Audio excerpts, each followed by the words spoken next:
जय हिंद दोस्तों। मैं एयर वेटरन कॉर्पोरल मोहनरंगन चेन्नई से। दोस्तों, आपने हेडिंग देखा, स्पर्श एक वरदान नहीं है। स्पर्श एक शाप हमारे ऊपर है।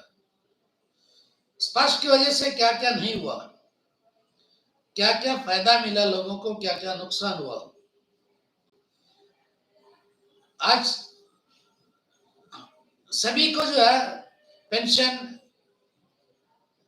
सही टाइम से मिल रहा है। लोग सोचते हैं कि हमारे लिए कोई प्रॉब्लम नहीं है। जिनके लिए प्रॉब्लम नहीं है उनके लिए प्रॉब्लम नहीं है, जिनके लिए प्रॉब्लम है वो सबसे बड़ा प्रॉब्लम है। दोस्तों, ये आप ये मत सोचो कि मेरे लिए कोई प्रॉब्लम नहीं है। ये मेरे लिए प्रॉब्लम नहीं है, यही जो शब्द है ना, हम सबका जो है, हम हमारे बीच में एक कांटे की तरफ चुभता है। भैया, हमारे लिए प्रॉब्लम नहीं हो सकता, हमारे लिए प्रॉब्लम नहीं है, लेकिन दूसरा का तो प्रॉब्लम हो सकता है ना। एक दूसरे से जब मिलते हैं, जय हिंद साहब बोलते हैं, गुड मॉर्निंग बोलते हैं और व्हाट्सएप में गुड मॉर्निंग भेजते हैं, लेकिन कभी ये सोचा है कि भैया देखो, तुम्हारे पेंशन सही टाइम पे मिल रहा है और तुम्हारे जो जितने भी सर्कुलर निकला है उसके हिसाब से तुम्हारे पेंशन मिल रहा है क्या? ये नहीं पूछते हैं। इसीलिए जो है ना, अब लोग जो है सामने आने से भी डरते हैं। क्यों डरते हैं, इसका वजह मैं बताता हूं। एक हमारे 84 साल का जो है एक ऑनरी नायब सूबेदार है। ये है एमपी से, और इसका जो है प्रॉब्लम था कि ये हवलदार का पेंशन ले रहा था। ये बहुत सारे यूट्यूबर्स के चैनल देखा, तो एक सिविलियन यूट्यूबर है, उन्होंने बोला कि ऐसा आदमी से मिलो, ये कर देगा वो कर देगा। फिर वो उसके पास गया, उस बंदे ने 30% कमीशन मांगा। 30%। मैं आपका अरियर दिलाऊंगा, सब कुछ करूंगा, 30% चाहिए मुझे, और ऊपर से खर्चा। तो फिर उसके बाद यही बंदा जो है कपिल का वीडियो देखा, कपिल को फोन किया, और हमारे कपिल साहब जो है सीधा मेरा नंबर दे दिया, भाई इनसे बात कर लो। और ये मतलब जो भी काम किया उसका बेटा ने किया, जो पुलिस में है। उन्होंने मेरे से संपर्क किया, बोला साहब ऐसा है। मैं बोला ठीक है, आपका पिताजी को जो हवलदार का पेंशन मिल रहा है गलत है। फिर भाई साहब, आप लोग आगे क्या हुआ ये भी सुनना आपको। जैसे जैसे मैं कहता गया वो करते गया। 3 महीने के बाद उसका फोन आया, साहब ऐसा है कि जितने मतलब आपने कहा उतना ही मिला है, और अभी मेरा पिताजी का जो है ऑनरी नायब सूबेदार का पेंशन आने लगा। हम मेरे पिताजी कहता कुछ करना आप लोगों के लिए। मैं बोला कुछ नहीं करना, ये आपका हक है, आप मतलब छोड़ दिया उस टाइम, कम से कम अभी तो अकल है। लेकिन यही ऐसे ही एक और जेंटलमैन के साथ हुआ, वो भी मतलब 80 साल से ऊपर का था, लेकिन उसने मेरी बात नहीं माना। बोला कि नहीं, गवर्नमेंट दे देगा अपने आप, बैंक वाला देगा अपने आप। कहते कहते बेचारे का मतलब इंतकाल हो गया। अब उसकी बीवी को जो जो कुछ मिलना, बीवी को मिलना। अब इसके मरने से पहले इसका अकाउंट चला गया स्पर्श में। अब स्पर्श से इसकी बीवी को पेंशन तो मिल रहा है, लेकिन कौन सा पेंशन मिल रहा है, और इसका अरियर्स का क्या करेंगे? स्पर्श वाले ने जो पीपीओ के अनुसार इसको नायब सूबेदार का, ऑनरी नायब सूबेदार का पेंशन, फैमिली पेंशन देना स्टार्ट कर दिया। लेकिन जो 2006 से लेके 2014 तक का जो 2,34,000 जो हजार का जो बकायदा है वो नहीं मिला। ये अरियर्स जब नहीं मिला तो मेरे पास ये केस आया। तो मैंने जब स्टार्ट किया इसका जो केस, पता चला कि तो स्पष्ट में चला गया। और ये बेचारे जो है 2006 से पहले का रिटेल ही है, और जितने भी 2006 से पहले का रिटेल है इन सब का जो है स्पर्श में मॉडिफिकेशन एक लेवल तक कर सकते हैं, उससे ज्यादा नहीं।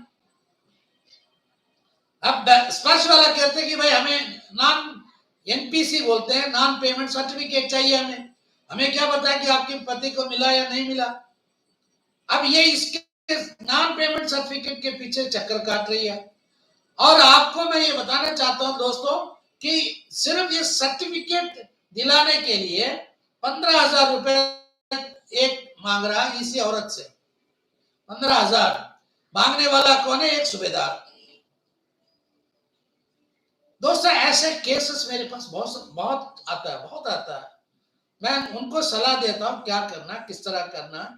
जहां तक हो सके मैं खुद ही उनको मतलब लेटर बना के भेजता हूं, वो कर लेते हैं।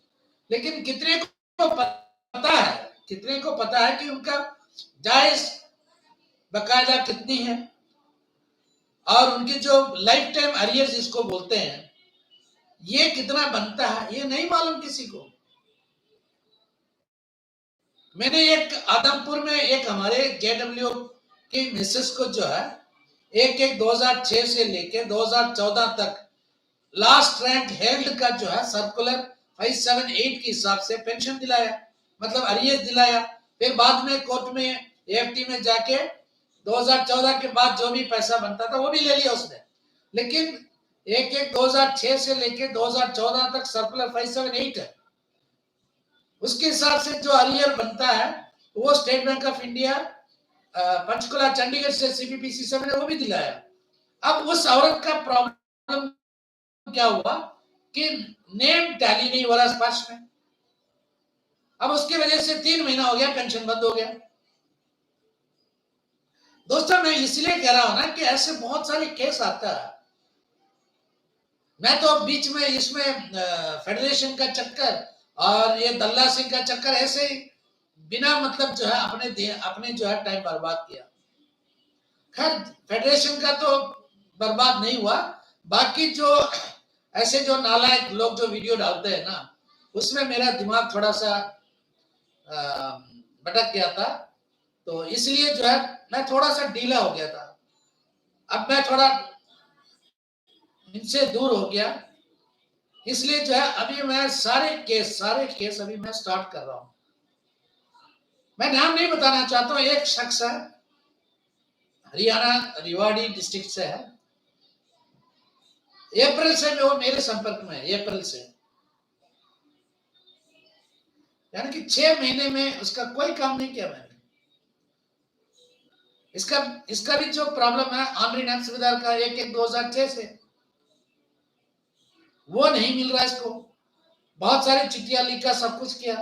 अब उसका केस वो सारे कागज जो है मैं अपने पर्सनली देखना चाहता था। लास्ट टाइम उसको बुलाया था मैं जंतर मंतर पे, लेकिन खुदा ना खासा उसका एक्सीडेंट हो गया था। अब की बार जो है मैं 1 तारीख यानी कि अगले हफ्ते जो है बुधवार को मैं दिल्ली जंतर मंतर पे मिलूंगा। 1 तारीख से लेके मेरा प्रोग्राम है 8 तारीख तक दिल्ली। बीच में कहीं भी जा सकता हूं, जहां जरूरत पड़े, जहां पे मतलब पेंशनर्स का ज्यादा प्रॉब्लम है वहां जा सकता हूं। लेकिन ये मेरा प्रोग्राम है 1 हफ्ते का जो है सिर्फ पेंशन का काम के लिए। बीच बीच में तो जंतर मंतर में धरना तो देते ही है। आज भी आनरी नैब सुबेदार का फोन भी आया था।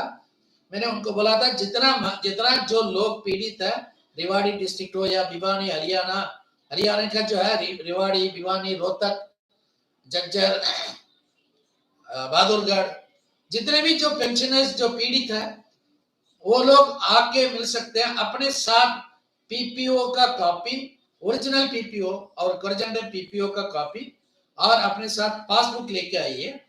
अगर आपका स्पर्श में चेंज नहीं हुआ तो हम बैंक से डायरेक्ट इमीडिएट करके जो है आपका प्रॉब्लम सॉल्व करेंगे। अगर स्पर्श में चेंज हो गया तो हम आपको बताएंगे कि किस तरह करना है। बहुत लोगों को ये नहीं पता है कि उसका पेंशन स्पर्श से आ रहा है या बैंक से आ रहा है, ये भी नहीं पता। वहां पे हम वो भी पता कर लेंगे कि आपका पेंशन कहां से आ रहा है। तो जो जिंदा पेंशनर है अपने साथ डिस्चार्ज पासबुक और पीपीओ के सारे कॉपी लेके आ जाना। अगर फैमिली पेंशनर है, आपके हस्बैंड का डिस्चार्ज बुक और पीपीओ का कॉपी और उसके बाद जो है बैंक पासबुक लेके आ जाइए। हम वहीं की वहीं पता कर लेंगे कि आपका कुछ बनता है या नहीं बनता, कोई प्रॉब्लम है तो वहीं आपको बता देंगे। इसके लिए आपको सिर्फ एक ही बात करना पड़ता है कि घर से उठ के जंतर मंतर आना पड़ेगा, और कोई सीडन चार्ज, सर्विस चार्ज कुछ नहीं है। आपसे एक पैसा नहीं लेंगे हम। जो लोग कहते हैं ना ये मतलब पैसा लेके भागने वाला है, ये पैसा मांगेंगे, आप खुद ही देख लो कि हम क्या करते हैं वहां पे। दोस्तों, हमारा दूसरा वीडियो है वो कड़वे शब्द का है। अभी जो मैंने आपको बोला कि ये स्पर्श के वजह से ये सारे प्रॉब्लम शुरू हो गया लोगों का, इसलिए जो है बहुत लोगों का मतलब एक दो नहीं, हजारों में लोगों का प्रॉब्लम है। अब नवंबर आ रहा है, नवंबर में तो लाइफ सर्टिफिकेट का भी प्रॉब्लम होगा, तो उससे भी बचना है। क्या क्या करना चाहिए आपको, हम सारे चीज जो है हम आपको बताएंगे। आप लिख लेना, लिख के आप उसके हिसाब से कर लेना। मिलेंगे बुधवार को, रोज मैं यही वीडियो डालना स्टार्ट करूंगा अलग अलग सब्जेक्ट पे स्पर्श का। और जरूर इस वीडियो को जितना हो सके शेयर कर लो फैमिली पेंशनर्स और जिंदा पेंशनर्स के बीच में। मुझे आपको कुछ नहीं देना, कोई सर्विस चार्ज नहीं है, लेकिन इतना तो कष्ट करो। अगर आपको सही मिल रहा कोई बात नहीं, आपके कोई भी मित्र हो सकता है, कोई भी आपके पुराना साथी हो सकता है, उनके फायदा के लिए तो आप कर सकते हैं। मैं आप लोगों से यही उम्मीद करता हूं आप जरूर करेंगे, क्योंकि आप एक फौजी हो। एक अच्छे फौजी होने के नाते मैं आपसे उम्मीद यही रखता हूं कि आप इसको शेयर करके लोगों तक मैसेज पहुंचाएंगे। जय हिंद, वंदे मातरम, भारत माता की जय।